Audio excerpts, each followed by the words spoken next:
Hai, apa kabar teman-teman? Sekarang kita sampai pada bagian 11A. Kita akan membahas sedikit mengenai The Dead Sea Scroll atau penemuan di Laut Mati ya, beberapa kitab gulungan yang sekarang ini termasuk manuskrip tertua yang kita punya. Terjaganya keaslian Alkitab. Nah, saudara Muslim itu menuduh Alkitab telah diubah ataupun dipalsukan oleh orang Yahudi maupun orang Kristen ya, tanpa bisa membuktikan mana yang asli. Tapi syukurlah Tuhan mampu menjaga firman-Nya. Kemarin kita belajar teman-teman bahwa Alkitab itu tidak ditulis dalam rentang waktu yang sebentar. Kalau Quran dipercaya hanya 22 tahun, 2 bulan, 2 hari ya. Tapi Alkitab tidaklah demikian. Kemarin kita belajar berapa lama? 1500 tahun. Jadi ketika zaman Musa, itu mereka hanya punya kitab Ayub dan kitab Taurat Musa. Kemudian ketika zaman Yosua, Yosua itu mengedit 7 pasal daripada kitab Taurat di ulangan ya. Jadi 7 pasal terakhir karena Musa sudah mati, Yosua menambahkan catatan-catatan di situ. Demikian juga ketika Yosua mati, maka Nabi Samuel itu menambahkan catatan-catatan di kitab Taurat maupun di kitab Yosua.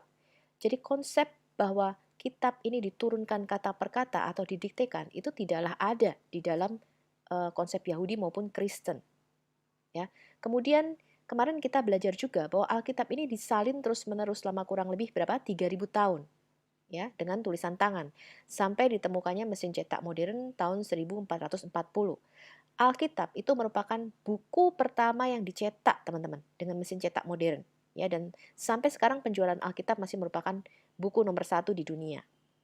Nah, ketika kita melihat sejarah ini, teman-teman, maka klaim Quran mengenai kitab Taurat diturunkan, ya, Injil diturunkan, Zabur diturunkan, itu tidaklah ada ya di dalam sejarah.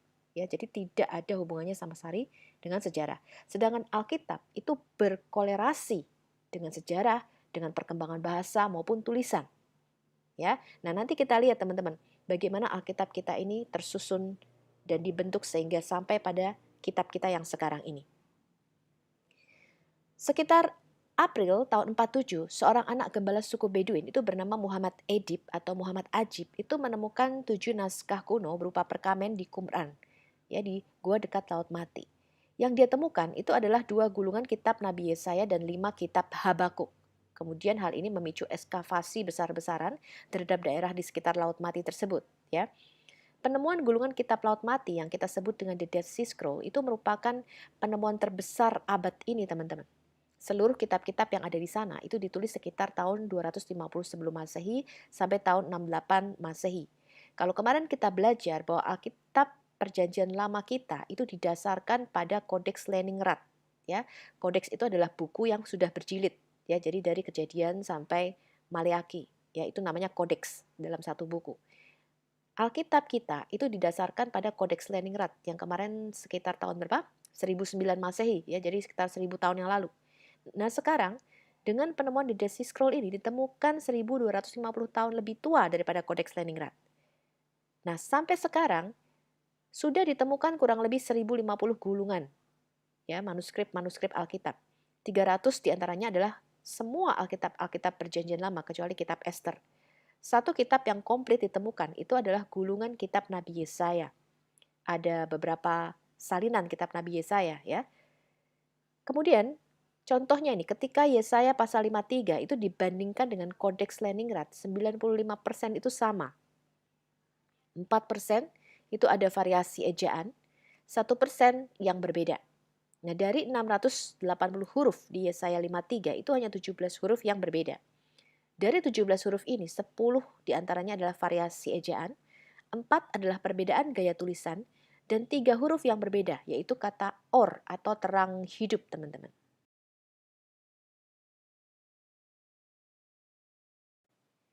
Nah, ini dia teman-teman ya, 2 orang pengembala suku Bedouin ya. Muhammad Ejib yang disebut juga The Wolf atau sang serigala ya, bersamaan dengan Khalil Musa, mereka menemukan yang pertama kali ya mengeskavasi menelusuri di daerah gua-gua di Qumran tersebut. Mereka itu bekerja pada Khalil Eskander Shahin atau yang disebut juga dengan Kando, tukang sepatu dan pedagang barang antik paruh waktu. Jadi sebenarnya teman-teman kalau kita dengar dari cucunya Kando, ya cucunya Kando itu cerita katanya kakeknya itu memang menyuruh 2 karyawannya ini, ya 2 penggembala ini untuk masuk ke dalam gua teman-teman. Karena dia mendengar bahwa ini kayaknya ada sesuatu yang berharga di dalam gua itu. ya. Lalu mereka menyuruh masuk ke gua itu sukar teman-teman ya. Gua pertama itu benar-benar sukar, harus pakai tali turunnya ya. Nah, kemudian ternyata memang ditemukan tadi ya, teman-teman, gulungan kitab Yesaya dan Habakuk tadi ya.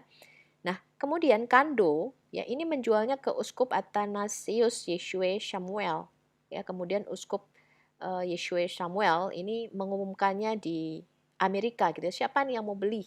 Ada manuskrip kuno, tapi orang-orang nggak percaya. Mereka pikir ini adalah kebohongan.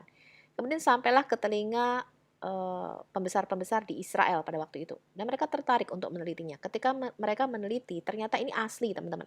Maka setelah itu dilakukan ekskavasi besar-besaran di daerah Qumran, ya, lalu ditemukan ratusan gulungan kitab di gua di Qumran tersebut. Ya, jadi cerita tentang penemuannya tiba-tiba kambingnya jalan kemudian lempar batu kena guci itu sebenarnya ceritanya nggak begitu teman-teman ya, tapi memang disuruh sama Kando ya untuk apa, mencari, turun kamu ke gua itu gitu ya, untuk mencari harta artefak yang berharga pada waktu itu.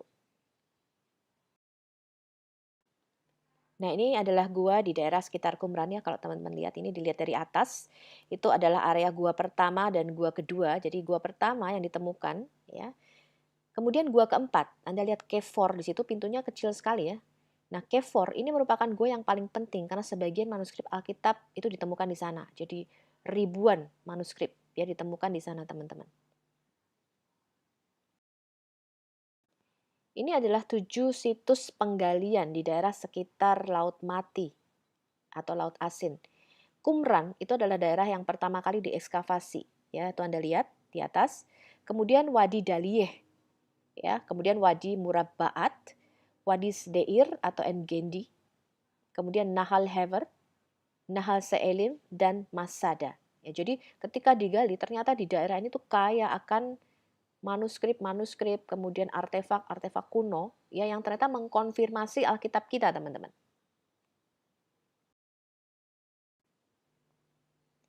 Gulungan naskah Laut Mati itu adalah naskah perjanjian lama dalam bahasa Yunani dan Ibrani dan sedikit Aramaik. Jadi yang ditemukan di daerah Laut Mati itu ada yang berbahasa Yunani, Ibrani, dan ada sedikit bahasa Aramaiknya ya.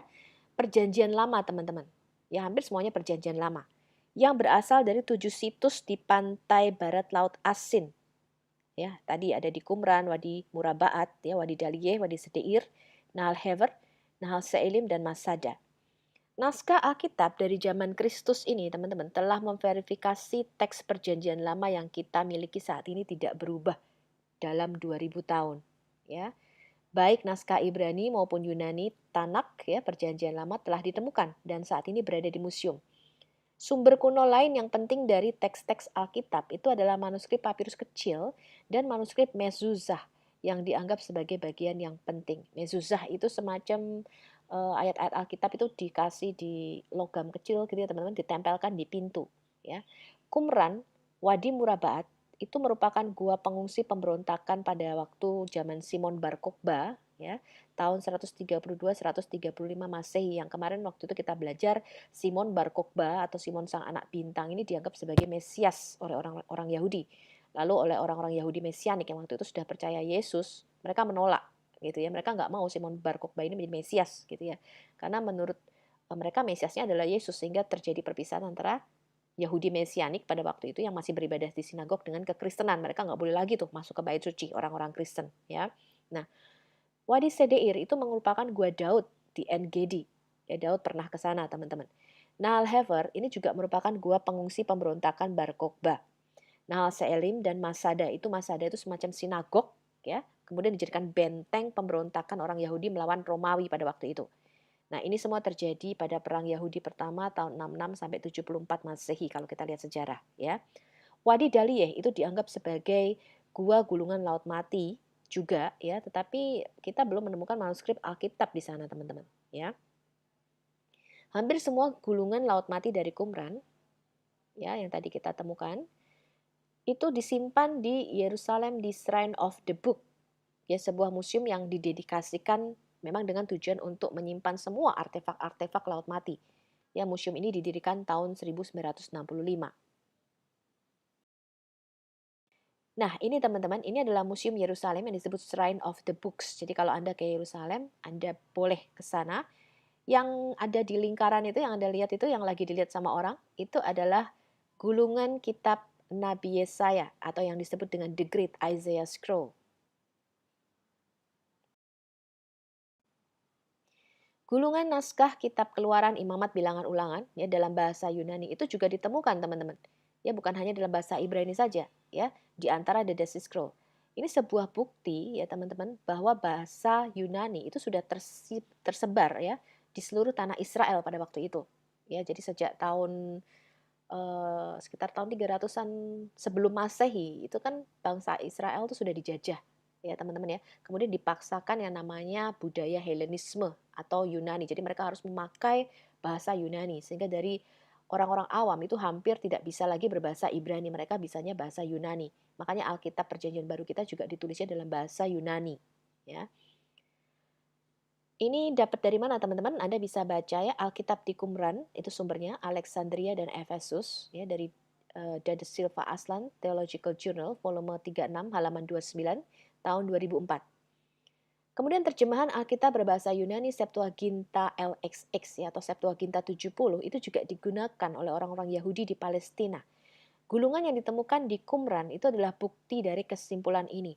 Mereka tampaknya telah membaca kitab Septuaginta ini ya dalam terang teks Ibrani, kemudian merevisinya untuk penyesuaian. Bukti ini diambil dari leksikon Yunani Inggris Septuaginta, Jelas A.A. Yickel, K. Houspy, pendahuluan tahun 2003. Ya, kemudian penemuan awal di Qumran itu yang ditemukan adalah sekitar 27 fragmen itu dari gua keempat dan 2 fragmen dari gua ke-8. Kemudian penemuan di Wadi Murabbaat itu ditemukan 2 fragmen dan di Nahal Seelim ditemukan lagi 2 fragmen. Penemuan penting lain itu ada di Nahal Seelim, masih di daerah sekitar Laut Mati ya, teman-teman. Ditemukan yang namanya Tefilin dan Mesusa. Apa itu Tefilin dan Mesusa? Kita lihat dulu syahadat orang Israel yang ada di Ulangan 6 ayat 6 sampai 9. Dengarlah hai Israel, Tuhan Allah kita, Tuhan itu Esa. Kasihilah Tuhan Allahmu dengan segenap hatimu dan dengan segenap jiwamu dan dengan segenap kekuatanmu. Ya. Nah, hal ini dinamakan syahadatnya orang Israel yang kemarin kita belajar diperdengarkan berapa? 3 kali sehari, ya. Shema Israel, Yahweh Elohinu, Yahweh Echad, ya. Tuhan Allah kita, Tuhan itu Echad, Esa, ya. Nah, kemudian Musa menulis demikian, apa yang kuperintahkan kepadamu pada hari ini, itu haruslah engkau perhatikan. Haruslah engkau mengajarkannya berulang-ulang kepada anak-anakmu dan membicarakannya apabila engkau duduk di rumahmu, apabila engkau sedang dalam perjalanan, apabila engkau berbaring, dan apabila engkau bangun. Kemudian Musa mengatakan demikian, haruslah juga engkau mengikatkannya sebagai tanda pada tanganmu, dan haruslah itu menjadi lambang di dahimu. Dan haruslah engkau menuliskannya pada tiang pintu rumahmu dan pada pintu gerbangmu. Nah, gulungan kitab ya yang ditulis kecil-kecil gitu ya, teman-teman ya, di papirus kecil-kecil kemudian dimasukkan ya di kotak gitu ya, kotak kecil, diikat pada dahi dan pada tangan, itu disebut tefilin. Sedangkan yang ditempelkan pada pintu rumah itu namanya mezuzah ya. Ulangan 11 ayat 18. Tetapi kamu harus menaruh perkataanku ini di dalam hatimu dan dalam jiwamu. Kamu harus mengikatkannya sebagai tanda pada tanganmu dan haruslah itu menjadi lambang di dahimu. Ya, jadi ini ditemukan Tefilin dan Mesusah tadi ya di gua pertama, yaitu ditemukan filakteri. Filakteri itu tehilin. Berisi kitab ulangan, ya Anda bisa lihat tuh ada ulangan 5, ulangan 10, ulangan 11, keluaran 13 ya. Ditemukan tulisannya teman-teman. Ya, kemudian di gua keempat yang disebut dengan 4Q128 ya. 4Q itu adalah artinya 4 Qumran ya, ditemukan di gua keempat di Qumran. Artefak nomor 128 gitu ya bacanya. Ditemukan juga filakteri atau tefilin tadi ya. Ditemukan tulisan berupa ulangan 5, ulangan 11, keluaran 12, yaitu mereka masukkan di kertas kecil-kecil ya kemudian diikat di kepala ya. Di gua keempat 4Q129 itu juga ditemukan ulangan 5 dan ulangan 13 ya. Kemudian 4Q130 itu berisi keluaran 13 ya, ulangan 6. Anda lihat di situ. Di gua keempat ditemukan juga 4Q131. Ya, ini disebut juga Q-Phil D, gitu ya, filakteri D. Fragmen dari kitab Ulangan 11, ya, hampir semuanya Ulangan 11, ya. Kemudian juga ditemukan fragmen dari kitab Keluaran 13, ya. 4Q134 itu di gua keempat, ya. Jadi gua keempat ini banyak sekali, ya, ditemukan filakteri, ya, tefilin tadi, ya. Rata-rata dari kitab Ulangan 5, Keluaran 13, ya. Kemudian Anda lihat itu ada Ulangan 5, Keluaran 13 sama, ya. Nah, ini yang namanya tefilin, teman-teman. Jadi kebanyakan ditemukan di gua keempat, ya. Kita masih lihat lagi, ya. Jadi ini saya daftar lengkap, ya, penemuan-penemuan tefilin, ya. 4Q138 isinya Ulangan 10 dan 11, 4Q139 isinya Ulangan 5, ya, 4Q140 isinya Keluaran 12 dan Ulangan 5. 4Q141 isinya kitab Ulangan 32, ya. Kemudian 4Q142 isinya kitab Ulangan 5 dan Ulangan 6. Ya, 5Q, ya, di gua kelima ini juga ditemukan ternyata, ya, tapi ada satu fragmen yang belum bisa terbuka sampai saat ini, ya. Karena membukanya itu harus hati-hati supaya tidak rusak, ya, teman-teman, ya. Nah, kemudian di 4Q141 itu kitab Ulangan 5 dan Ulangan 6, 4Q144 ya Ulangan 11 dan Keluaran 13. 4Q145 ya Keluaran 13, 4Q146 itu berisi Ulangan 11, 4Q147 dan 148 ini sampai sekarang masih belum bisa terbuka, ya, teman-teman, ya. Nah, ini yang namanya filakteris atau tefilin, teman-teman, yang diikat di kepala dan tangan, ya, seperti gambar itu. Nah, itu ditemukan di gua-gua di Qumran, teman-teman. Sampai sekarang orang Israel masih memakainya, ya. Dimasukkan di dalam box kecil, kotak kecil seperti itu, ada 4 kompartemennya. Anda lihat yang gambar di atas, yaitu ada 4 bagian, ya. Nah, kemudian ayat-ayat Alkitab itu ditulis di dalam papirus kecil-kecil, gitu ya, dimasukkan di situ, teman-teman. Kemudian diikat di kepala. Biasanya sih mereka mengambil ayat-ayat dari Keluaran 13, Ulangan 6 ya syahadatnya orang Israel, kemudian Ulangan 11 ya. Nah, Ulangan 6 ayat 4 sampai 9 ini dikenal dengan nama syahadat Israel atau Shema Israel ya, dengarlah hai Israel. Karena itu ketika Yesus ditanya hukum mana yang paling terutama, Yesus menjawab apa? Yesus mengulangi Ulangan 6 ayat 4 sampai 9 ini ya. Dengarlah hai orang Israel, Tuhan Allah kita, Tuhan itu Esa. Kemudian kata Yesus, kasihilah Tuhan Allahmu dengan segenap hatimu dan dengan segenap jiwamu dan dengan segenap kekuatanmu. Dan apa? Kasihilah sesamamu manusia seperti dirimu sendiri. Yesus mengatakan di dalam 2 hukum inilah terletak semua hukum Taurat. Ya, ini kita lihat teman-teman, ini yang namanya filakteris atau tefilin ya di dalam bahasa Ibrani. Ya, jadi mereka mengikatkannya di kepala seperti itu teman-teman sampai sekarang ya. Orang Yahudi masih memakainya. Kemudian mereka selain memakai di kepala, mereka juga memakainya di tangan. Jadi diikat di tangan seperti itu teman-teman. Ya, satu diikat di kepala, satunya biasanya diikat di tangan kanannya. Itu kalau Anda lihat ada hurufnya Shin ya. Ya, huruf Shin itu artinya Shaddai ya, itu adalah nama Tuhan ya, El Shaddai. Ini namanya mesusah teman-teman. Mesusah itu yang ditempel di pintu, ya. Nah itu kalau Anda lihat mereka kebanyakan mengutip kitab Ulangan ya, berkat-berkat ya, berkat-berkat dari Tuhan ya, supaya rumahnya diberkati gitu ya, panjang umurnya dan sebagainya. Nah ayat-ayat Alkitab itu mereka tulis, kemudian mereka masukkan di logam kecil begitu ya. Kemudian mereka tempelkan di pintu-pintu gerbang. Ini disebut mezuzah namanya. Ya, mereka bisa mengutip dari Ulangan 10 ayat 12 ya atau Ulangan 11 ayat 21 ya. Ini yang namanya mezuzah teman-teman. Ya, kalau Anda lihat tadi ayat-ayat Alkitab ditulis kecil-kecil ya, kemudian juga diletakkan pada pintu. Ya, kalau Anda lihat itu ukirannya macam-macam ya, gambarnya bagus-bagus. Nah, pada waktu akan meletakkan mezuzah ini biasanya mereka akan mengucapkan berkat, ya. Baruch ata Adonai Eloheinu melech haolam, asher kidesanu bemitzvotav v'shifanu likboa mezuzah. Ya, yang artinya diberkatilah engkau Tuhan Allah kami, penguasa alam semesta yang telah menguduskan kita dengan perintah-perintahnya dan memerintahkan kita untuk membubuhkan mezuzah. Nah, ini penemuan mezuzah ya yang ada di Qumran, itu kebanyakan ditemukan di gua keempat ya. Anda bisa lihat itu ada 4Q149, 4Q150 ya. 4Q 151, 152, 53, 154, 155 ya. Rata-rata berisi Keluaran 20 dari Ulangan 6, syahadatnya orang Israel.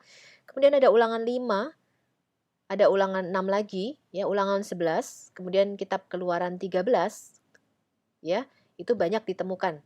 Ya, itu yang mereka tulis ya teman-teman, mezuzah-mezuzah yang ditemukan di Qumran. Sekarang kita lihat dulu penemuan yang ada di Qumran. Tahun 1947 ketika dua gembala Bedouin tadi menemukan kitab gulungan Nabi Yesaya dan Habakuk ya teman-teman. Orang masih belum memperhatikan ya karena mereka masih berpikir ini hanya palsu ya bukan kitab yang asli sampai kemudian dijual di Amerika, dimasukkan di dalam iklan tapi orang-orang juga masih memikirkan ini tidak mungkin asli gitu ya. Pasti palsu nih. Sampai sekitar tahun 49 ya, para arkeolog itu mengidentifikasi gua pertama. Ya, ketika mereka mulai menyelidiki gulungan kitab ini, ternyata mereka mengidentifikasikannya sebagai asli, teman-teman, ya. Lalu gua pertama tadi yang ditemukan oleh orang Baduin tadi, itu memicu dimulainya penyelidikan arkeologis di daerah tersebut. Kemudian gua itu dieksplorasi, ya. Gua ini terletak sekitar 1 kilometer utara dari Wadi Qumran. Dan ternyata ketika dieksplorasi ditemukan paling tidak 70 manuskrip ya termasuk potongan-potongan dari 7 gulungan asli. Nah, ditemukannya gua asal dari gulungan yang dibeli pertama kali tadi ya, menetapkan artefak arkeologi di Qumran. Sedangkan untuk mengkonfirmasi tanggal, ya itu disarankan oleh analisis paleografis. Jadi analisis paleografis ini yang menetapkan ini kira-kira ditulisnya kapan gitu ya. Kemudian pada saat yang sama, orang-orang Baduin ini mulai mencari terus teman-teman, karena terbukti ya, penemuan tadi itu menjadi sumber pendapatan yang menggiurkan. Jadi ketika dijual di Israel, orang Israel waktu itu dibeli oleh pemerintah Israel sekitar hampir 3 miliar ya kalau dihitung dengan uang sekarang, ya, hanya beberapa lembar, ya. Nah, kemudian mereka menemukan juga nih, orang-orang suku Baduy itu gua-gua lain, ya. Nah, membuktikan bahwa penemuan di gua pertama ini bukan satu-satunya yang ada di Qumran. Sampai sekarang sudah 11 gua di Qumran ya teman-teman yang diekskavasi, gua ke-12. Tapi gua ke-12 ini belum ditemukan manuskrip apapun ya. Antara tahun 1951 sampai 1956, maka aktivitas ekskavasi itu dipercepat ya dalam pencarian gua dan penggalian arkeologis di situs Qumran. Tebing sepanjang 8 km ini kemudian diselidiki secara menyeluruh. Ya dari 11 gua Qumran itu menghasilkan manuskrip-manuskrip. 5 ditemukan oleh suku Bedouin dan 6 oleh para arkeolog. Gua pertama atau 1Q gitu ya, itu ditemukan oleh gembala Baduy muda ya tahun 1947 tadi ya, kemudian digali lagi oleh para arkeolog tahun 1949. Nah, gulungan Laut Mati itu pertama kali ditemukan di gua ini yang kemudian disebut dengan Cave One ya atau gua pertama. Sebagian besar terpelihara dengan baik teman-teman, manuskrip di gua ini itu dilindungi oleh guci tanah liat ya, dengan tutup yang utuh gitu ya, gucinya agak tinggi gitu ya. Nah, penemuan 7 gulungan ini merevolusi studi tentang Alkitab Ibrani dan asal-usul kekristenan Yudeo. Gulungan yang ditemukan di gua pertama itu termasuk di dalamnya ada aturan komunitas yang disebut kaum Esen ya, Esenes ya. Kemudian ditemukan juga cerita mengenai perang ya antara putra cahaya melawan putra kegelapan. Kemudian ditemukan gulungan pujian atau gulungan syukur ya, Hodayot. Ditemukan juga Yesaya A dan B ya. Kemudian kitab Kejadian Apokrifa ya, jadi tambahan dari kitab Kejadian. Dan ditemukan komentar dari kitab Nabi Habakuk ya atau Pesher Habakuk. Nah, ketika para arkeolog menggali gua itu mereka menemukan fragmen tambahan dari gulungan beberapa kitab ya dan fragmen dari puluhan gulungan lainnya. Jadi cukup banyak ditemukan di gua pertama ini ya teman-teman ya. Gua kedua atau disebut juga dengan 2Q ya. Itu ditemukan oleh suku Baduy pada tahun 1952. Gua kedua ini menghasilkan fragmen yang banyak sekali ya dari buku-buku Alkitab ya. Termasuk semua 5 kitab Taurat Musa itu ditemukan di situ di gua kedua ini, kitab Yeremia, Mazmur, serta hasil karya lainnya seperti kitab Yobel dan kitab Henok. Ya, nanti mungkin kita akan membahas sedikit mengenai kitab Henok yang pertama ya. Di Gua Qumran atau disebut juga dengan 3Q itu ditemukan dan digali oleh para arkeolog tahun 1952 juga. Ya, di gua ketiga ini ditemukan 2 gulungan tembaga Nah, gulungan tembaga ini berisi daftar yang mengarahkan ke 40 situs harta karun bait suci, teman-teman, yang terkubur tersembunyi, ya rata-rata di hutan belantara Yudea dan wilayah Yerusalem. Jadi mereka semacam peta harta karun gitu ya, teman-teman ya. Nah, menurut gulungan itu, tempat rahasia ini ya, itu menyimpan sejumlah besar emas, perak, tembaga, ya dan aromatik ya dalam jumlah yang cukup mencengangkan. Ya, semoga saja ini ditemukan ya, teman-teman ya. Nah, selain gulungan tembaga, gua ketiga ini juga berisi fragmen sekitar selusin gulungan Alkitabiah dan non-Alkitab, termasuk salinan dari kitab Yobel. Nah, gua Qumran keempat atau 4Q ini adalah paling penting, teman-teman. Ya, paling banyak ditemukan di sini. Ditemukan juga oleh pemburu harta karun Badui pada tahun 1952 yang menggali situs Qumran. Gua keempat ini paling legendaris dari semua gua, ya karena mengungkapkan harta yang sangat banyak, ribuan fragmen dari sekitar 400-an manuskrip ya. Terdiri dari 75% ya semua penemuan di Qumran ya termasuk buku-buku Alkitabiah dan Apokrifa ya, komentar-komentar Alkitabiah dari Yesaya, Mazmur dan Nahum, karya-karya hukum-hukum Yahudi, doa, teks sektarian, tefilin dan mesusot yaitu ditemukan di sini, teman-teman. Beberapa sih kondisinya cukup buruk ya, fragmen-fragmen ini sulit diuraikan ya dan diterjemahkan. Fragmen dari kitab Samuel yang disebut juga 4Q17 itu diyakini tertua ya dari abad 3 sebelum Masehi. Itu ditemukan di gua keempat. Gua keempat ini paling penting karena mewakili seluruh perpustakaan komunitas Qumran yang tadi kita lihat kecil gitu ya guanya ya.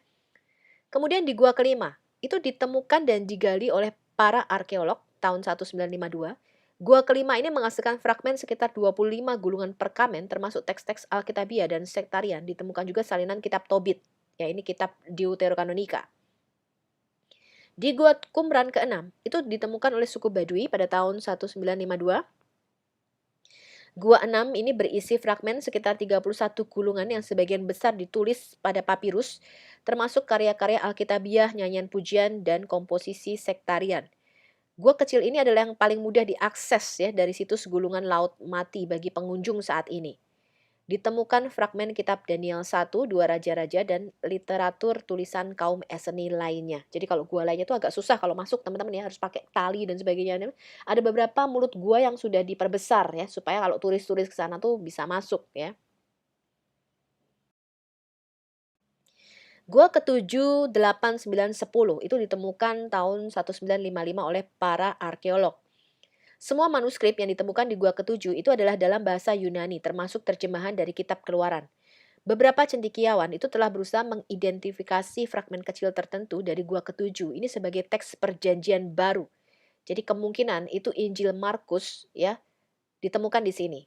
Tapi saya masih belum bisa memastikan ini ya. Kita masih menunggu para ahli-ahli sejarah ya, para ahli-ahli arkeologi untuk mengemukakan penemuan ini. Tapi kelihatannya Injil Markus, yaitu Injil yang paling tua itu ditemukan di Qumran juga, teman-teman ya. Gua ke-8 itu berisi potongan-potongan, kitab Kejadian, Mazmur, Mezuzah tadi ya, nyanyian pujian dan juga tefilin. Selain itu penemuan sisa-sisa makanan ya, lampu minyak, ada 68 alat penguat kulit ya untuk membuat kulit, untuk apa, mengikat ya, mengikat gulungan itu ditemukan di gua ini teman-teman. Ya kemungkinan gua ke-8 ini digunakan sebagai bengkel ya. Gua ke-9 itu hanya menghasilkan satu fragmen papirus. Kemudian para arkeolog hanya menemukan satu pecahan tanah liat yang bertuliskan di gua ke-10. Gua Qumran ke-11 itu ditemukan oleh suku Baduy tahun 1956. Ya, gulungan Qumran terakhir yang ditemukan hingga saat ini itu ditemukan di gua ini. Sisa-sisa sekitar 30 manuskrip ditemukan termasuk beberapa gulungan yang hampir lengkap ya, kitab Imamat ditulis dalam bahasa Paleo Ibrani ya, ini bahasa kuno ya, Ibrani kuno, kitab Mazmur dan Targum Ayub. Temuan yang paling menarik adalah gulungan bait suci yang merupakan gulungan laut mati terpanjang saat ini ya, yang menulis ulang kitab Ulangan dan merinci peraturan yang berkaitan dengan Yerusalem dan bait suci Yahudi. Ditemukan juga Mazmur 151 teman-teman ya, Mazmur Apokrifa 151, parafrase kitab Ayub, kitab Kiamat Yerusalem Baru dan Targum Aramaik, jadi terjemahan dalam bahasa Aramaik. Kemudian gua ke-12, ini gua yang baru ya. Baru digali teman-teman ya, Dr. Randall Price itu menggali Cave 12 ini ya pada musim dingin tahun 2016. Sampai sekarang sih belum ada gulungan yang ditemukan ya. Bukti yang jelas bahwa mereka disimpan di dalam gua tersebut itu digali termasuk sebuah kapak tembaga berusia 2000 tahun. Yang awalnya diperkirakan ini berasal dari para penjara modern. Ya, jadi ditemukan kapak tembaga berusia 2000 tahun di gua ke-12 ini. Tapi masih terus dicari teman-teman ya, apakah ada manuskrip yang berharga di gua ke-12 ini. Nah, bagaimana sih kaum SNS ini menyalin kitab-kitab? Jadi mereka itu tidak masuk di gua-gua ya. Gua-gua itu hanya diperuntukkan bagi tempat persembunyian ketika orang Romawi datang, pasukannya mereka sembunyi di gua-gua, teman-teman. Termasuk tadi pemberontakan Simon Bar Kokhba, itu mereka masuk ke gua-gua itu. Tetapi mereka tuh membangun perumahan-perumahan, teman-teman, di sekitar Qumran itu, ya. Kemudian di lantai 2 itu ditemukan itu, teman-teman, scriptorium bench. Jadi, eee meja batu gitu ya, yang panjang, itu untuk menyalin teman-teman, untuk menyalin kitab-kitab itu. Nanti kemudian setelah disalin kitab-kitabnya itu digulung teman-teman, ya. Jadi kaum SNS itu menyalin kitab-kitab di atas, batu yang dibentuk seperti meja panjang, ya, dengan gulungan kitab yang panjang. Mereka menyalin kitab-kitabnya dengan teliti, ya, semua kitab-kitab Perjanjian Lama itu ditemukan di Qumran ini ya, di daerah Laut Mati ini kecuali kitab Ester. Karena kaum SNS ini laki-laki semua ya teman-teman. Jadi mereka itu menyingkirkan diri ya dari kaum Farisi dan Saduki, mereka menyendiri seperti biarawan gitu ya. Memisahkan diri ya dari kaum Farisi, Saduki dan ahli-ahli Taurat di bait suci karena mereka merasa sudah korup gitu ya. Imam-imam itu sudah korup ya. Mereka mengikat diri dengan peraturan yang ketat ya untuk mendedikasikan diri menyalin dan mempelajari kitab-kitab suci. Kaum SNS ini ditulis atau, dikutip oleh Flavius Josephus, ini sejarawan yang kemarin kita belajar ya, oleh Philo dan juga oleh Plinius Muda. Ya, jadi, Flavius Josephus itu menulis, ini ada kaum SNS nih yang mendirikan komunitas sendiri di Qumran, ya, selain 3 komunitas lainnya teman-teman ya. Nah, kaum SN ini membangun bangunan-bangunan berlantai 2, kemudian di lantai 2 itu ditemukan meja batu itu ya teman-teman ya, untuk menyalin kitab-kitab, kemudian ditemukan juga wadah-wadah tinta ya, dan baskom pencuci tangan. Pemimpinnya itu disebut dengan guru kebenaran yang menurut dokumen itu adalah keturunan imam yang mempunyai kedudukan tinggi di Yerusalem. Ya, kemudian memisahkan diri di Qumran. Kaum Eseni ini meyakini akan ada 2 Mesias, yang datang. Yang pertama dari anak Daud dan yang kedua adalah dari keturunan Imam Besar Sadok. Ya, Imam Besar Sadok ini adalah keturunan dari Imam Besar Harun. Nah, ini salah satu gulungan yang menarik yang ditemukan. Ini berisi Mazmur, teman-teman. Namanya 11Q5. Jadi ini ditemukan di gua ke-11 ya, artefak kelima ya. Berisi Mazmur 93, kemudian Mazmur 137 sampai 141 dan Mazmur Apokrifa 151.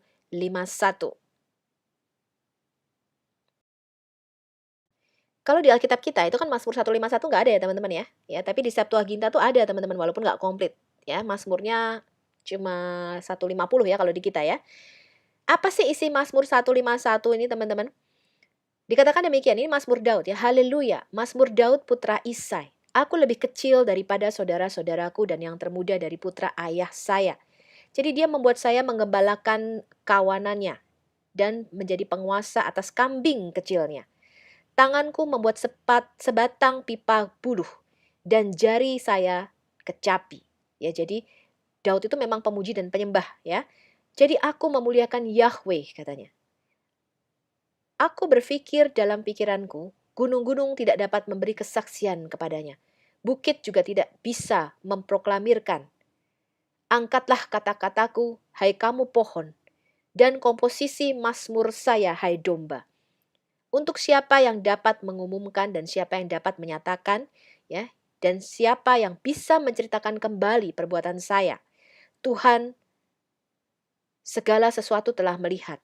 Tuhan segala sesuatu telah mendengar dan ia memperhatikan. Ia mengutus nabinya untuk mengurapi aku, Samuel, untuk membangkitkanku. Ya, jadi Samuel memang diutus kepada Daud ya. Saudara-saudaraku pergi menemuinya, sosok tampan dalam penampilan. Meskipun tinggi badan mereka dan ganteng karena rambut mereka, Yahweh Elohim tidak memilih mereka. Tetapi dia mengirim dan menjemputku dari belakang kawanan itu dan mengurapi aku dengan minyak suci. Dan dia menjadikanku pangeran rakyatnya dan penguasa atas anak-anak perjanjiannya.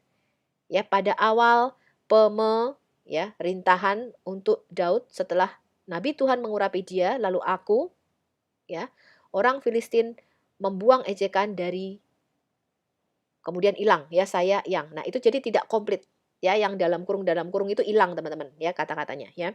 Nah, Mazmur 151 ini ada di dalam kanon Septuaginta LXX ya, walaupun tidak lengkap. Mazmur ini ditulis setelah Daud mengalahkan Goliat. Ya, ini gulungan kitab Mazmur juga yang ditemukan di sekitar Laut Mati ya. Jadi banyak teman-teman, bukan cuma satu ya, ratusan yang ditemukan.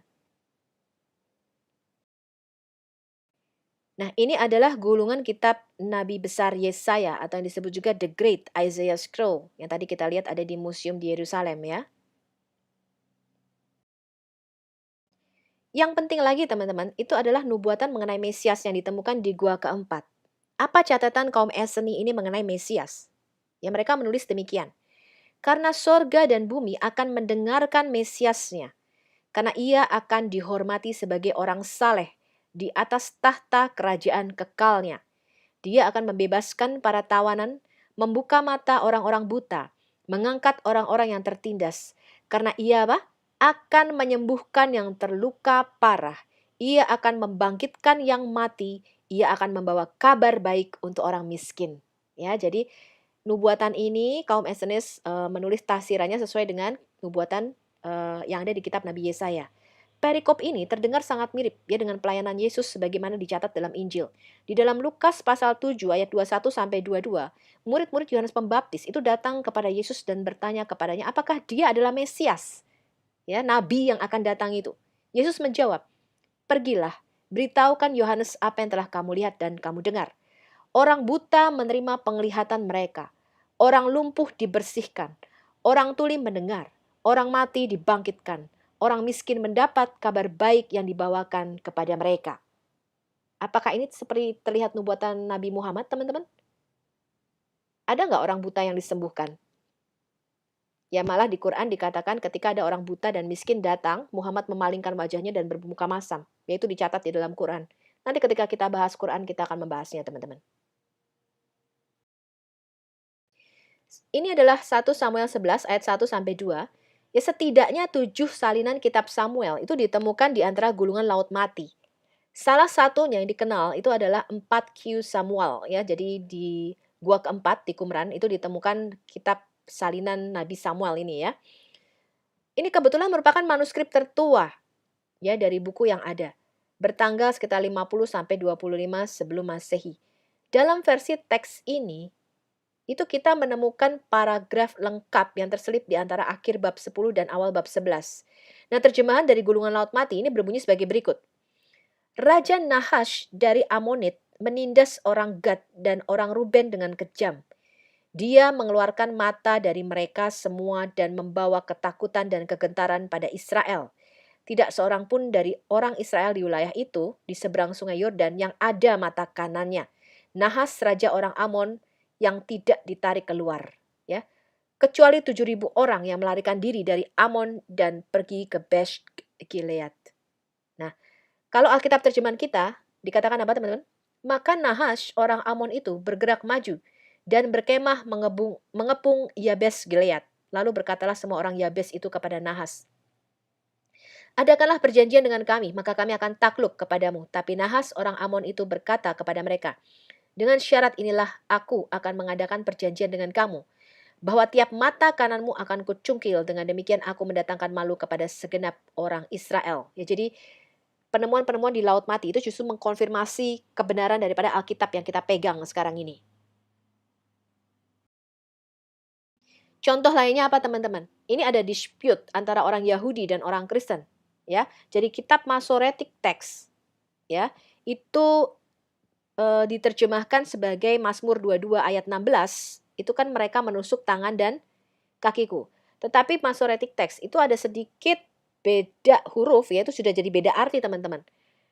Mereka seperti singa yang ada di tangan dan kakiku. Ya, jadi bukan menusuk tapi like a lion gitu ya. Tetapi Septuaginta LXX itu menulisnya mereka menusuk tangan dan kakiku. Nah, penemuan The Dead Sea Scroll itu membenarkan bacaan Septuaginta LXX teman-teman. Ya, jadi bukan singa ya, yang mengerumuni tangan dan kakiku, tetapi apa? Mereka menusuk tangan dan kakiku. Ya, jadi terjemahan Masoretic Text Mazmur 22 ayat 16, ya itu huruf vokalnya sama. Oh sorry, hurufnya sama, hanya beda vokal saja. Ya, kemudian Masoretic Text itu menerjemahkan mereka sebagai mengepung aku seperti singa di tangan dan kakiku. Ya, yang benar adalah terjemahan Septuaginta. Karena itu penemuan The Dead Sea Scroll ini menguatkan gitu ya teman-teman ya, kemarin nubuatan mengenai penyalipan. Karena orang Yahudi mengatakan, "Oh, ini bukan disalib, bukan ditusuk," katanya. "Ini singa," katanya, ya. Nah, terima kasih teman-teman. Tadi kita sudah sampai pada bagian 11A ya mengenai The Dead Sea Scroll. Kita akan melanjutkan pembelajaran kita pada 11B. Ya silahkan download dan sharingkan video ini bagi semua teman-teman di seluruh Indonesia. Ayat hafalan kita kali ini dari Yohanes 6 ayat 63. Kata Yesus, firman yang kukatakan kepadamu adalah roh dan kehidupan. Mari kita bawa kabar baik Injil ini ke seluruh pelosok Indonesia. Indonesia pasti akan diselamatkan dan Tuhan akan mencurahkan Roh Kudus-Nya atas bangsa ini. Amin. Sampai jumpa lagi.